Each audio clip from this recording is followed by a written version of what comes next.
بسم اللہ الرحمن الرحیم۔ السلام علیکم سامعین، کاشان بصیرت کا یوٹیوب چینل اور کتاب جو ہم سب کے ہاتھوں میں ہے وہ ہے امام جعفر صادق علیہ السلام ولادت سے شہادت تک۔ آئیے مل کر پڑھتے ہیں۔ یہ ہے پارٹ نمبر 47 اور جس ہیڈنگ کو ہم پڑھنے جا رہے ہیں وہ ہے پیج نمبر 663 کے آخری پیراگراف ہے اس میں، اور ہیڈنگ ہے شہادت کے بعد کے حالات۔ آئیے جانتے ہیں۔ لکھا ہے کہ امام جعفر صادق علیہ السلام کے گھر سے رونے کی آوازیں بلند ہوئیں اور لوگوں کو خبر ہوئی کہ امام علیہ السلام دنیا کے دکھوں سے آزاد ہو گئے ہیں، تو وہ جوق در جوق امام علیہ السلام کے گھر آئے اور انہوں نے آپ علیہ السلام کی اولادوں کو آپ علیہ السلام کی تعزیت پیش کی اور اس دکھ میں ان کے شریک بنے۔ پیج 664۔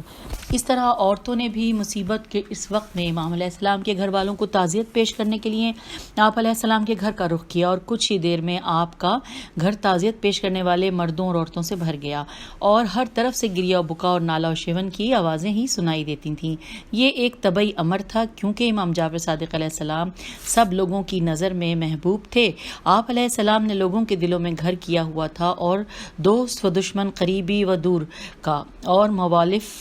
موالف و مخالف، ہر ایک آپ کے فضل و بزرگی کا اعتراف کرتا تھا۔ لہٰذا جب ایسے عظیم امام علیہ السلام کی شہادت واقع ہو گئی تھی تو لوگوں کا اس پر پھوٹ پھوٹ کر رونا کوئی تعجب والا امر نہیں، کیونکہ آپ علیہ السلام کی شہادت سے انہوں نے علم کا سمندر، حلم کا پہاڑ اور فضائل و مواہب کی چٹان گم کر دی تھی۔ یقیناً انہوں نے ائمہ فن کے استاد، فقہا کے بزرگ، علماء کے قدوہ اور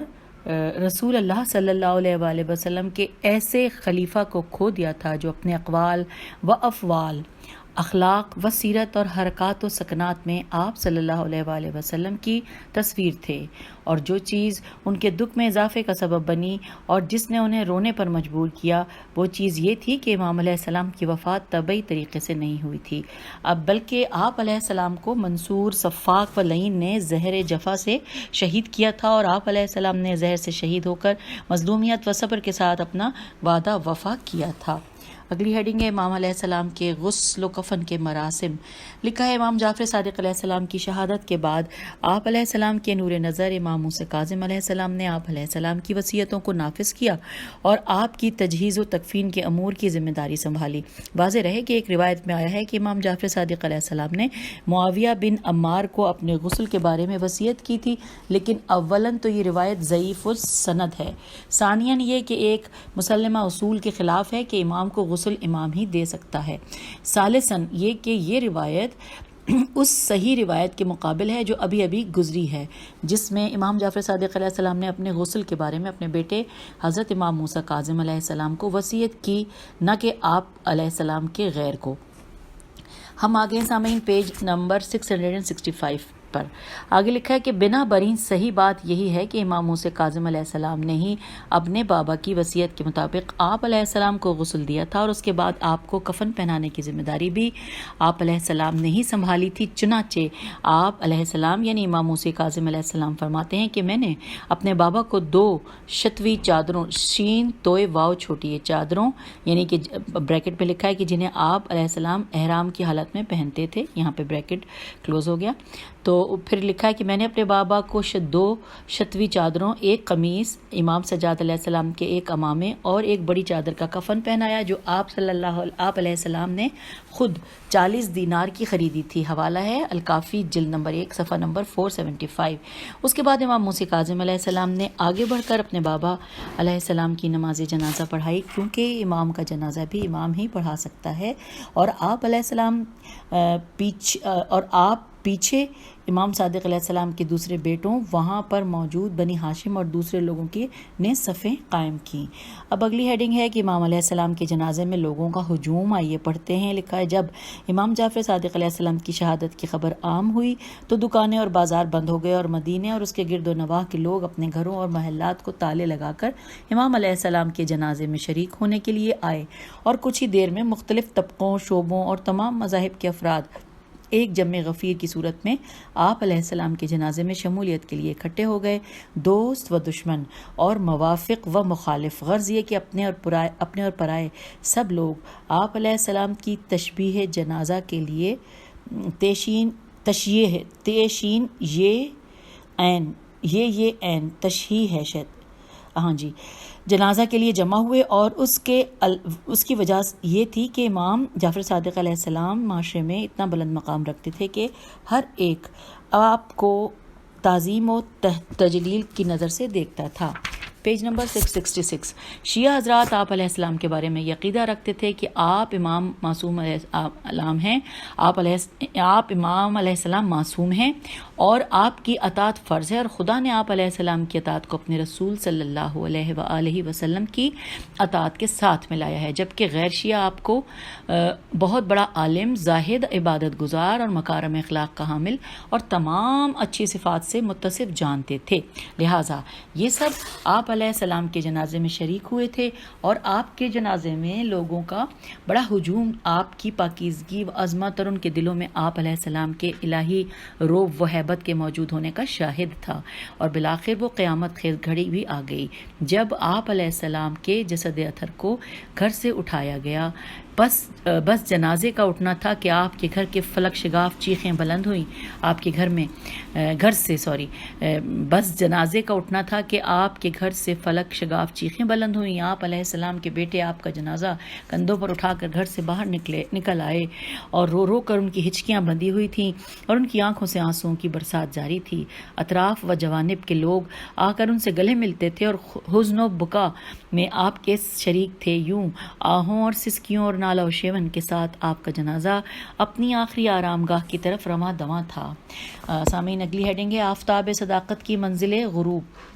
لکھا ہے بالآخر چلتے چلتے آپ کا جنازہ منتہائے مقصود پر پہنچ گیا، اور لوگوں اور بالخصوص آپ کے بیٹوں نے بین بڑی شدت کے ساتھ فضا میں آپ کے بلند ہوئے۔ اب ان کے اپنے اس امام کے ساتھ چند لمحے رہ گئے تھے جن کے ساتھ انہوں نے اپنی زندگیاں گزاری تھیں، اور جن کی محبت و مودت اور علوم و معارف کی بدولت انہوں نے سعادت و خوشبختی حاصل کی تھی۔ امام علیہ السلام کا جسد اطہر ان کی آنکھوں کے سامنے کچھ ہی وقت کا مہمان رہ گیا تھا جو دفن ہونے کے بالکل قریب تھا، اور اس کے بعد امام علیہ السلام کے جسم نے ہمیشہ کے لیے ان کی نظروں سے اوجل ہو جانا تھا۔ چنانچہ وہ جنت البقیع میں امام علیہ السلام کے جنازے کو لے کر بقعہ اہل بیت کی طرف بڑھے۔ پیج 667 اس بقعہ مقدسہ میں انہوں نے امام علیہ السلام کی قبر پہلے سے تیار کر رکھی تھی۔ سبحان اللہ، کیا عظمت و رفعت کا مالک تھا وہ بقعہ، بے قاف عین ہے۔ سبحان اللہ، وہ کیا ہی پاک و پاکیزہ مٹی اور کیسی ہی مقدس زمین تھی۔ سبحان اللہ، وہ کس بلند شان کا مالک روضہ تھا جو 4 ایسی ہستیوں کا مسکن تھا جنہیں خدا نے اپنی مخلوق پر حجت بنا کر بھیجا تھا۔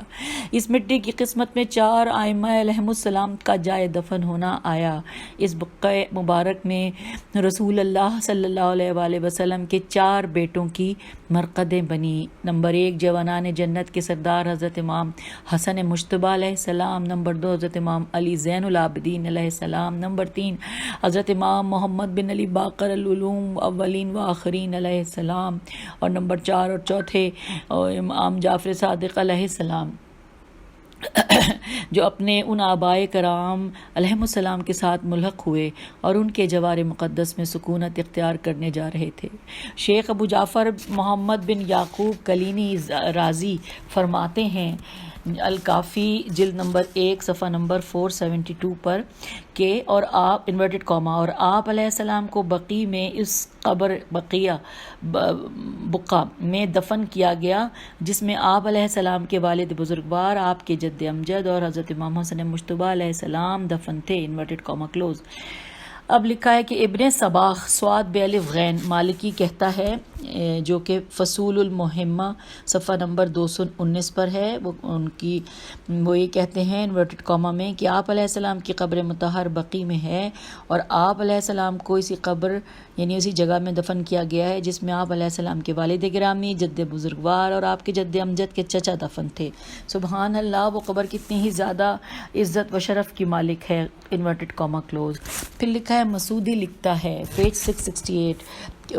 مروج الذہب جلد نمبر 3 صفحہ نمبر 297 میں انورٹڈ کاما کہ آپ علیہ السلام کی قبر پر سنگ مرمر کی ایک تختی تھی جس پر بقیع میں دفن ہونے والے ائمہ علیہم السلام کے اسماء مبارک ترتیب کے ساتھ درج تھے۔ واضح رہے کہ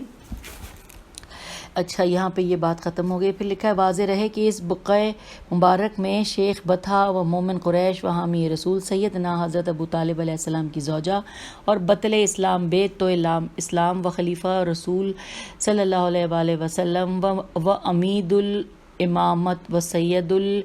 اطرت مولانا امیر المومنین حضرت علی بن ابی طالب علیہ السلام کی والدہ ماجدہ سیدہ طاہرہ فاطمہ بنت اسد علیہم سلام اللہ علیہ کی بھی قبر مبارک ہے. اگلے پیراگراف میں لکھا ہے کہ بعض مخالفین کا گمان ہے کہ یہ سیدہ فاطمہ زہرا سلام اللہ علیہ کی قبر ہے، مگر ان کا یہ گمان درست نہیں ہے، بلکہ صحیح امر یہ ہے کہ آپ علیہ السلام نے وصیت فرمائی تھی کہ آپ علیہ السلام کی جائے دفن کو مخفی رکھا جائے، کیونکہ آپ علیہ السلام حکمرانوں سے غضبناک تھیں. اسی لیے آپ علیہ السلام نے اپنے شوہر نامدار کو وصیت فرمائی کہ آپ کے جنازے میں وہ لوگ نہ آئیں جنہوں نے آپ کو ستایا ہے، اور حضرت علی علیہ السلام نے بھی بلا استثناء آپ سلام اللہ علیہ کی تمام وصیتوں کو پورا کیا تھا. یہی وجہ ہے کہ آپ کی قبر اب تک مجہول ہے اور تاابد مجہول ہی رہے گی، ہاں اگر خدا چاہے تو. اور یہ آپ علیہ السلام کی مظلومیت اور ارباب خلاف سے آپ علیہ السلام کی ناراضگی کے بڑے بڑے دلائل میں سے ایک ہے.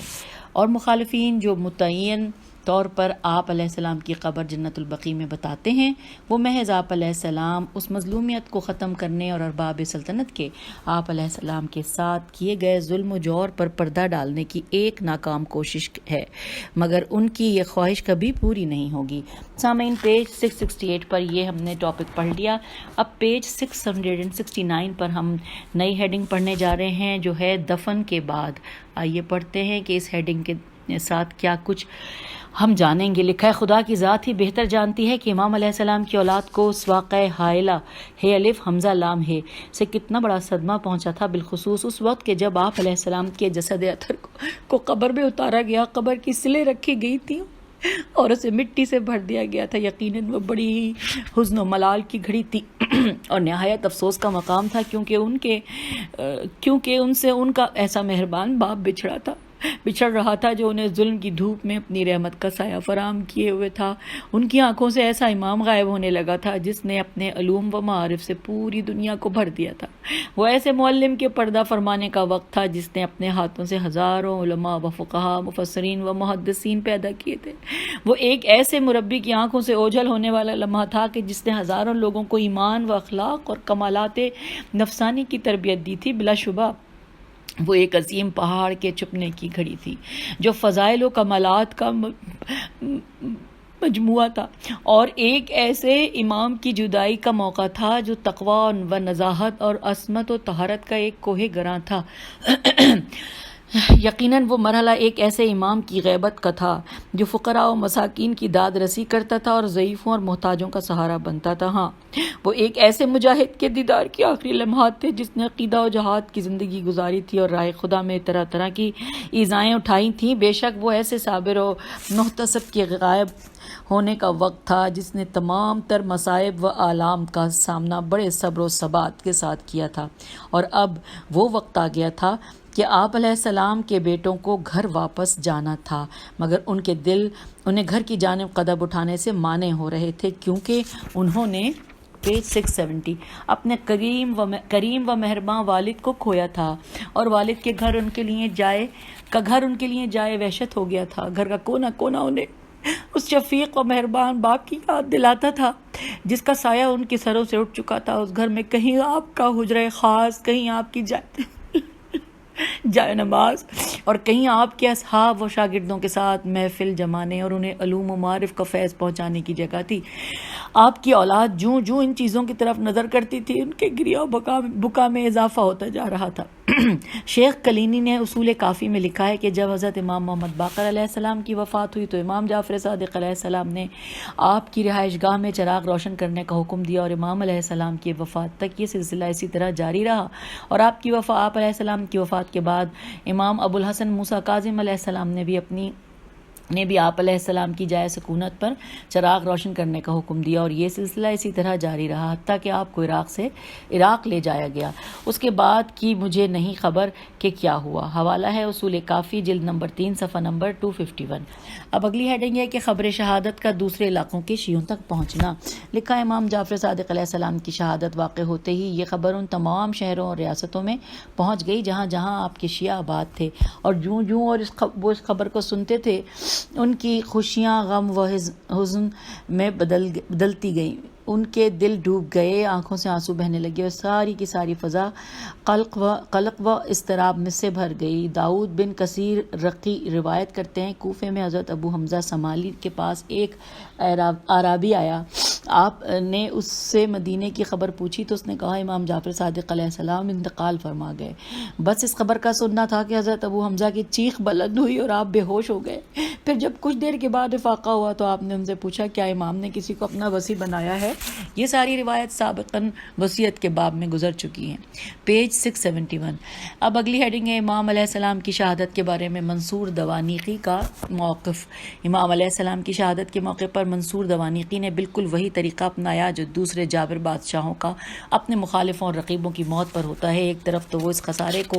دیکھتا تھا جو امام جعفر صادق علیہ السلام کی وفات سے امت مسلمہ کو پہنچا تھا، اور دوسری طرف وہ اس خوشی اور راحت میں تھا کہ اب اس کے آگے نہ سے وہ دیوار ہٹ گئی ہے جو اس کے شیطانی مقاصد کے حصول میں رکاوٹ بنی ہوئی تھی۔ اسی لیے امام علیہ السلام کی شہادت پر وہ مگرمچھ کے آنسو بہا رہا تھا تاکہ ان کے ذریعے سے امام علیہ السلام کو زہر دینے والے اپنے بڑے گناہ کو چھپا سکے۔ ہم یہاں پہ یہ بھی ساتھ ساتھ لکھا ہے حاشیے میں کہ اور ایسی شیطانی چالیں سیاسی دنیا میں اور اہل سیاست کی زندگی میں روزمرہ اور معمول کی باتیں ہوتی ہیں۔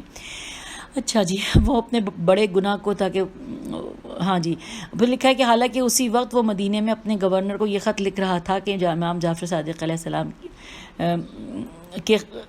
دوبارہ سے پڑھتی ہوں میں اس پیراگراف کو ہی کہ اسی لیے امام علیہ السلام کی شہادت پر وہ مگرمچھ کے آنسو بہا رہا تھا تاکہ اس کے ذریعے سے امام علیہ السلام کو زہر دینے والے اپنے بڑے گناہ کو چھپا سکے۔ حالانکہ اسی وقت وہ مدینے میں اپنے گورنر کو یہ خط لکھ رہا تھا کہ امام جعفر صادق علیہ السلام کے خلیفہ اور اس امام علیہ السلام کی گردن اڑا دو جس کی امامت پر امام جعفر صادق علیہ السلام نے نص فرمائی ہے۔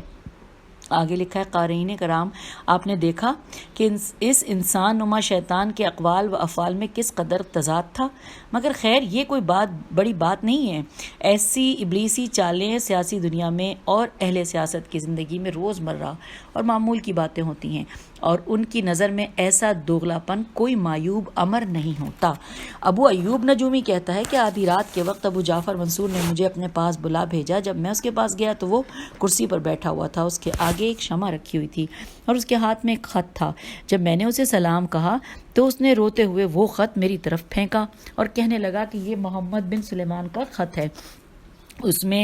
اس نے ہمیں خبر دی ہے کہ امام جعفر صادق علیہ السلام کا انتقال ہو گیا ہے۔ پھر اس نے 3 مرتبہ انا للہ و انا الیہ راجعون پڑھا اور کہا کہ امام جعفر صادق علیہ السلام کی مثل کون ہو سکتا ہے، پیج 672۔ پھر اس نے مجھ سے کہا کہ اب تم خط لکھو۔ جب میں خط کا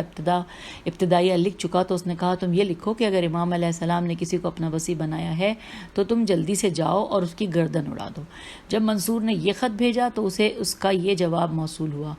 انورٹڈ کاما، امام علیہ السلام نے 5 اشخاص کے بارے میں وصیت فرمائی ہے اور اے منصور ان 5 میں ایک تو بھی ہے، اور تیرے علاوہ 4 افراد یہ ہیں محمد بن سلیمان، عبداللہ بن جعفر، حضرت امام موسیٰ کاظم علیہ السلام اور حضرت حمیدہ خاتون زوجہ امام صادق علیہ السلام۔ یہ جواب پڑھ کر منصور نے کہا ان لوگوں کو قتل کرنے کا کوئی جواز نہیں بنتا، بریکٹ میں لکھا ہے لہٰذا میں اپنی پہلی بات واپس لیتا ہوں، اور یہ حوالہ ہے اصول کافی جلد نمبر 1 صفحہ نمبر 310 اور حدیث نمبر 13۔ آگے لکھا ہے علامہ باقر مجلسی علیہ رحمہ فرماتے ہیں امام جعفر صادق علیہ السلام علم امامت سے جانتے تھے کہ آپ کے بعد آپ علیہ السلام کے وصی کو قتل کرنے کا حکم صادر کیا جائے گا، لہٰذا آپ علیہ السلام نے اپنی وصیت میں ان لوگوں کا نام بھی شامل کیا اور پہل منصور کا نام لکھا تھا تاکہ لیکن حقیقت میں آپ علیہ السلام کے وسیع اور آپ علیہ السلام کی امت کے امام حضرت امام موسیٰ کاظم علیہ السلام ہی تھے، اور صاحبان علم و معرفت اس کو جانتے تھے، جیسا کہ اس کا بیان حضرت ابو حمزہ سمالی کی روایت کے تحت گزر چکا ہے۔ حوالہ ہے جلاء العیون، صفحہ نمبر 523۔ اب اگلی ہیڈنگ ہے امام علیہ السلام کی تاریخ شہادت۔ لکھا ہے شیخ کلینی علیہ رحمہ فرماتے ہیں حضرت امام جعفر صادق علیہ السلام کی شہادت ماہ شوال 148 ہجری میں ہوئی ہے، اور اس وقت آپ کی عمر 65 سال تھی۔ حوالہ ہے الکافی جلد صفحہ 472۔ اس کے بعد لکھا شیخ توسی علیہ رحمہ لکھتے ہیں کہ آپ علیہ السلام کی شہادت ماہ رجب کے نصف میں ہوئی،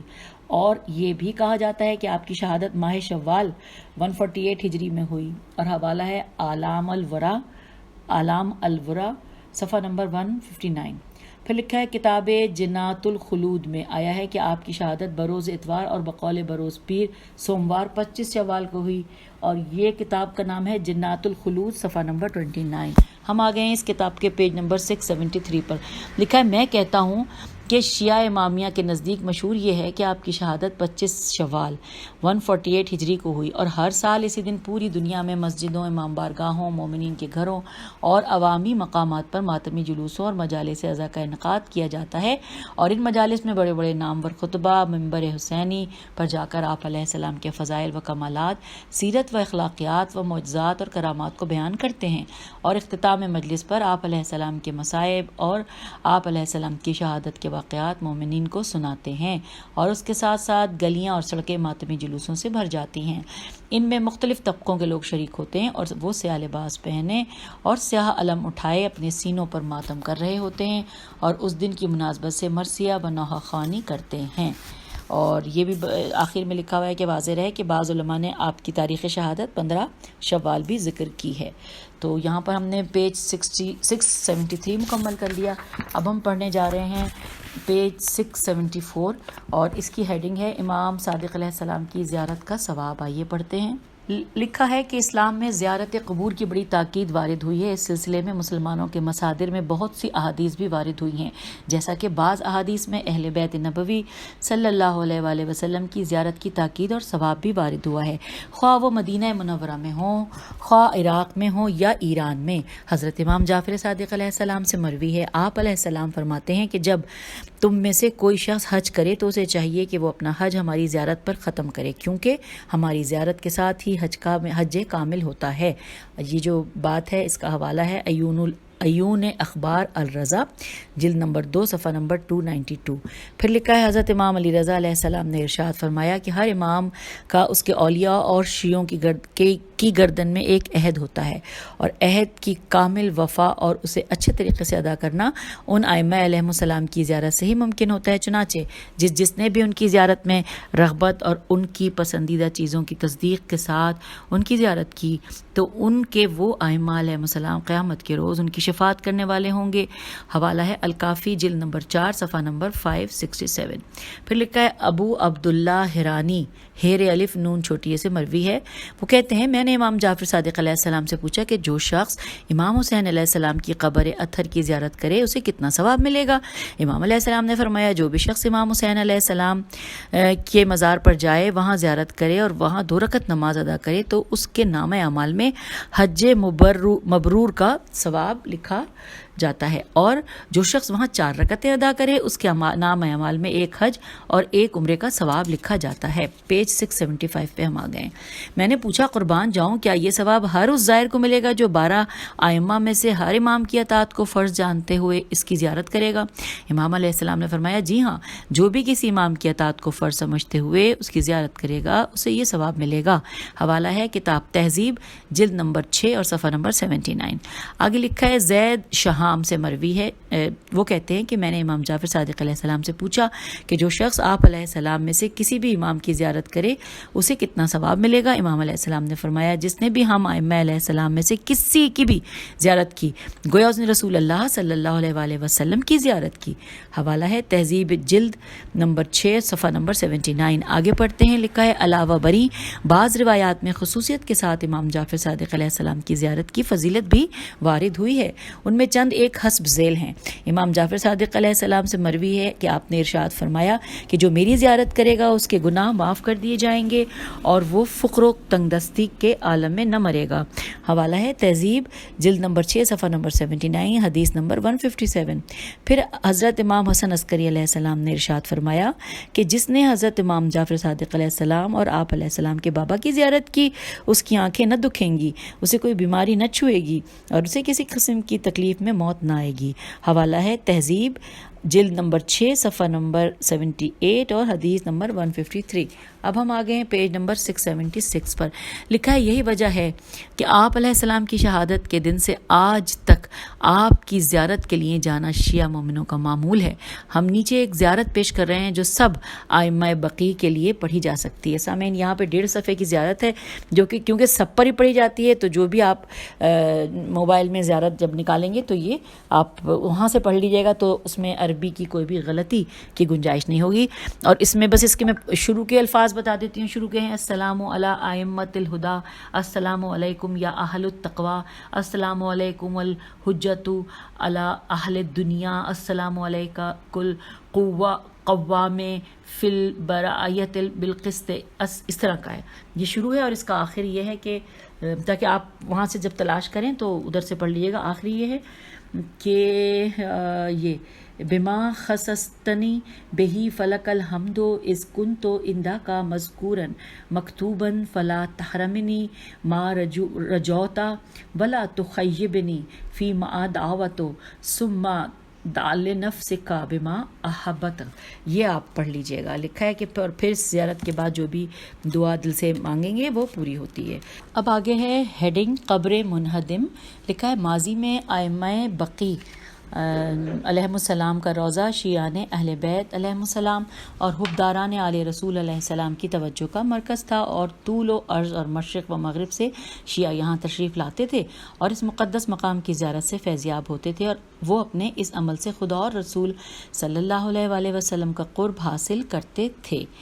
اور آل رسول علیہ السلام کی محبت کا واجب فرض ادا کرتے تھے جو خداوند عالم نے اپنے اس فرمان میں ان پر واجب کیا تھا۔ اور یہ اس کا ترجمہ پڑھنے جا رہی ہوں کہ میں اس تبلیغ رسالت پر تم سے کوئی اجرت نہیں مانگتا سوائے قریب ترین رشتہ داروں کی محبت کے۔ اور یہ سورہ شورا آیت نمبر 23 کا ہم نے ترجمہ پڑھا۔ لکھا ہے اور نیچے کہ اور حج کے موقع پر تو اس کی رونق میں مزید اضافہ ہو جاتا تھا، پس وقت گزرنے کے ساتھ ساتھ اس بقعہ طاہرہ کی تعمیر مکمل ہو گئی اور وہاں ایک خوبصورت قبہ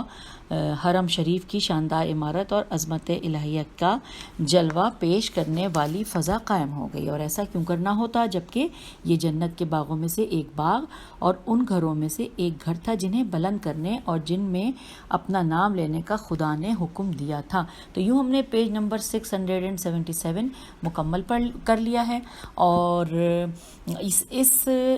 آگے اگلا پیج نمبر 678 ہے۔ لکھا ہے مسلمانوں کے مذاہب و مشارب کے اختلاف کے باوجود بھی ان کی نظر میں انبیاء و اولیاء کی قبور پر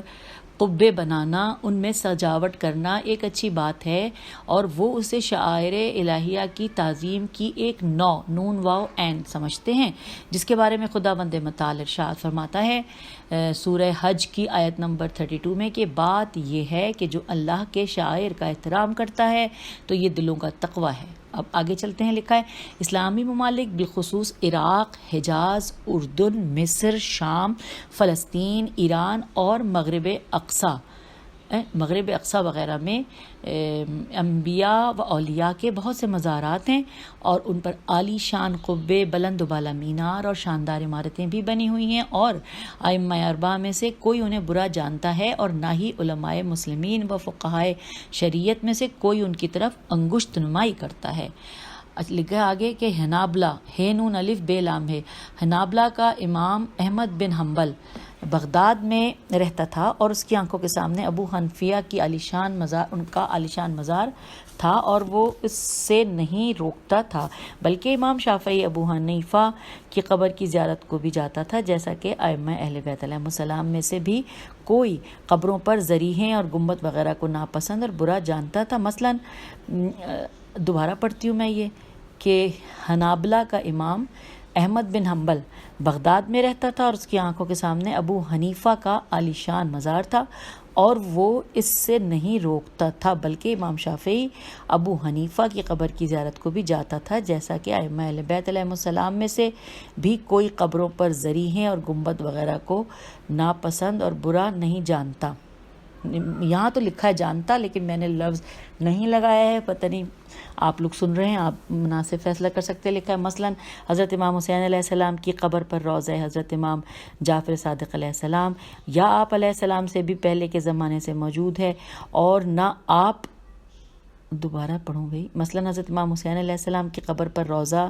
حضرت امام جعفر صادق علیہ السلام یا آپ علیہ السلام سے بھی پہلے کے زمانے سے موجود ہے، اور نہ آپ علیہ السلام نے اسے ناپسند کیا اور نہ ہی اسے برا جانا، اور اسی طرح آپ علیہ السلام کے علاوہ بھی کسی امام نے اس سے منع نہ کیا۔ اور یہاں پہ یہ پیراگراف ختم ہو گیا ہے۔ تو اب ہم بس یہ تھوڑا سا اور پڑھ لیتے ہیں کہ چنانچہ جب کبھی اس روضے کو دشمنوں کی جانب سے منہدم کرایا گیا تو جلد ہی مخلص مومنوں نے نئے طرز تعمیر کے مطابق اسے پھر سے تعمیر کرا دیا، اور ہارون عباسی کے دور میں خلیفہ رسول صلی اللہ علیہ وآلہ وسلم حضرت علی امیر المومنین علیہ السلام کی مرقد منورہ پر قبہ بنایا گیا۔ الغرض مسلمانوں کا شروع سے ہی یہ طریقہ چلا آ رہا ہے کہ وہ اولیاء الہی پر کی قبر پر شاندار عمارتیں